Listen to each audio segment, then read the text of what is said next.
வாங்க சமைக்கலாம் மதுரை கிச்சனில். இன்றைக்கி என்ன ரெசிபின்னு பார்த்தீங்கன்னா, நம்ம வந்து சின்ன வெங்காயத்தை வச்சு ஒரு கார புளிக்குழம்பு தான் ரெடி பண்ணி சாப்பிட போகிறோம். இந்த நேரத்தில் வந்து வெங்காயம் ரொம்ப மலிவாக கிடைக்கும். அந்த நேரத்தில் வந்து நீங்கள் இந்த அடிக்குறுக்க வந்து வெங்காய குழம்பு செஞ்சு சாப்பிட்டு பாருங்கள். இதுக்கு வந்து ஒரு கடாயில் நான் 40 ml நல்லெண்ணெய் சேர்த்துருக்கேன், 1/2 ஸ்பூன் கடுகு சேர்த்துருக்கேன், 1/4 ஸ்பூன் வந்து வெந்தயம் சேர்த்துக்கோங்க. அது ரெண்டு பொரிஞ்சதுக்கப்புறம் நம்ம வந்து 200 கிராம் சின்ன வெங்காயம் எடுத்து அதை வந்து நல்லா உரிச்சிட்டு கழுவி இந்த மாதிரி ஓரங்கள்லாம் கட் பண்ணிவிட்டு சேர்த்துக்கோங்க. கொஞ்சமாக வந்து நான் கருவேப்பிலை சேர்த்துருக்கேன். இந்த குழம்புக்கு வந்து கருவேப்பிலை சேர்க்கணுன்றது இல்லை, இருந்தாலும் லைட்டாக கொஞ்சமாக சேர்த்துருக்கேன்.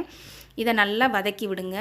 ரொம்ப நேரம் வெங்காயத்தை போட்டு வதக்க வேண்டாம், லைட்டாக அப்படி வதக்குனா போதும். அதோட வந்து நான் பூண்டு வந்து சின்ன பல் வந்து ஒரு 15 பீஸ் அளவுக்கு எடுத்திருக்கேன்.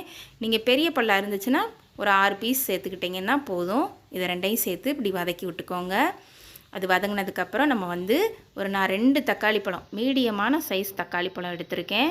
அது வந்து 80 கிராம்லேருந்து 100 கிராம் வரைக்கும் இருக்கும். அதையும் நல்லா வந்து இந்த மாதிரி கட் பண்ணி போட்டுக்கோங்க. நீங்கள் எப்பயுமே தக்காளி எடுத்து நீங்கள் கட் பண்ணி எந்த டிஷ்ஷுக்குனாலும் தக்காளி சேர்க்குறீங்கன்னா அந்த தக்காளியில் இருக்க மேல் பகுதி, அந்த தண்டு பகுதியை நறுக்கி கீழே போட்டுக்கோங்க. நான் எப்பயுமே இந்த மாதிரி தான் நான் உங்களுக்கு வந்து சொல்கிறேன். அதே மாதிரி நீங்களும் அந்த தண்டு பகுதியை கீழே போட்டுட்டு நீங்கள் எந்த தக்காளி பழம் வந்து எந்த டிஷ்க்குனாலும் சேர்த்துக்கோங்க.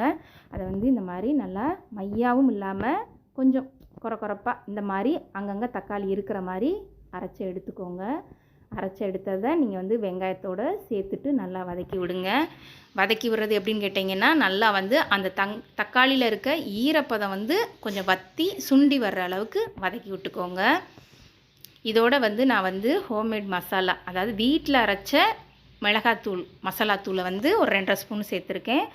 சக்தி சாம்பார் பொடி வந்து ஒரு 1.5 ஸ்பூன் சேர்த்துருக்கேன். ஒரு 1/4 ஸ்பூன் சீரகம் சேர்த்துக்கோங்க. இதோட 1 ஸ்பூன் வந்து நான் காஷ்மீரி மிளகாத்தூள் சேர்த்துருக்கேன். இது வந்து இந்த குழம்புக்கு கலர் கொடுக்கும் அப்படின்றனால தான் நான் சேர்த்துருக்கேன். இல்லை நீங்கள் வேண்டாம் அப்படின்னு நினச்சிங்கன்னா நீங்கள் தனி மிளகாத்தூள் கூட ஒரு 3/4 ஸ்பூன் சேர்த்துக்கோங்க. இதை நல்லா வதக்கி விட்டுட்டு அதுக்கப்புறம் நம்ம வந்து ஒரு பவுலில் வந்து ஒரு எலுமிச்சை சைஸ் அளவுக்கு வந்து நான் வந்து புளி எடுத்திருக்கேன். இந்த புளி வந்து நீங்கள் மீடியம் சைஸ் எலுமிச்சம்பழம் சைஸ் எடுத்துக்கோங்க. உங்கள் புளிப்புக்கு ஏற்ற மாதிரி நீங்கள் புளி சேர்த்துக்கலாம். சில பேர்த்துக்கு ரொம்ப புளிப்பு பிடிக்கும், சில பேர்த்துக்கு புளி கம்மியாக பிடிக்கும். இதை புளியில் வந்து தண்ணி சேர்த்துட்டு நீங்கள் வந்து ஒரு 15 நிமிஷம் ஊற வச்சு அதுக்கப்புறம் நல்லா கரைச்சி எடுத்து இருத்து நீங்கள் இந்த வெங்காய மசாலாவோட சேர்த்துக்கோங்க. சேர்த்துட்டு எல்லாம் நல்லா கலந்து விட்டுக்கோங்க. இப்படி நல்லா எல்லாம் ஒன்றா கலந்து விட்டதுக்கப்புறம் இதிலே நம்ம உப்பு சேர்த்துக்கோங்க. உப்பு வந்து நான் கல்லுப்பு தான் 3/4 ஸ்பூன் சேர்த்துருக்கேன். நீங்கள் தூள் உப்பாக இருந்துச்சு அப்படின்னு சொன்னீங்கன்னா 1 ஸ்பூன் சேர்த்துக்கோங்க. கல்லுப்பில் வந்து காட்டம் கொஞ்சம் உப்புத்தன்மை அதிகமாக இருக்கனால நான் 3/4 ஸ்பூன் சேர்த்துருக்கேன். இந்த உப்பை சேர்த்துட்டு நல்லா வந்து கிளறி விட்டுட்டு கொதிக்க விடுங்க. அதுக்கப்புறம் மிக்ஸி ஜாரில் வந்து ஒரு 3 ஸ்பூன் தேங்காய் சேர்த்துருக்கேன். நான் 1/4 ஸ்பூன் வந்து மிளகு சேர்த்துருக்கேன். இதையும் வந்து நல்லா கொரன்னு அரைச்சிட்டு அதுக்கப்புறம் தண்ணி விட்டும் நல்லா வந்து பேஸ்ட்டாக மையாக நல்லா அரைச்சி எடுத்துக்கோங்க. இந்த தேங்காய் பேஸ்ட் வந்து சேர்க்கணுங்கிறது வந்து நம்ம வந்து கணக்கு இல்லை, ஆனால் நாங்கள் வந்து இந்த குழம்புல வந்து தேங்காய் சேர்த்துக்குருவோம்.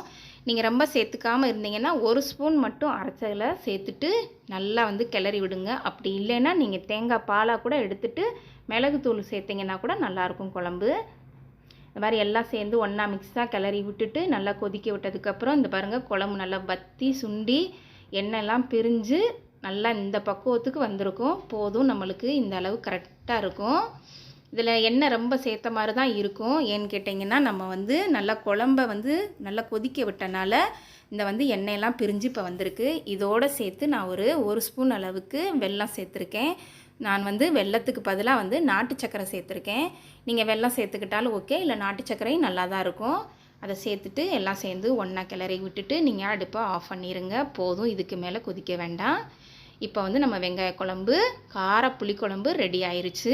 இந்த மாதிரி உங்கள் வீட்லேயும் இந்த வெங்காய கார புளிக்குழம்பு ரெடி பண்ணி சாப்பிட்டு பார்த்துட்டு எனக்கு எப்படி இருக்குங்கிறத கமெண்ட் பண்ணுங்கள், லைக் பண்ணுங்கள், ஷேர் பண்ணுங்கள், சப்ஸ்கிரைபர் பண்ணிக்கோங்க.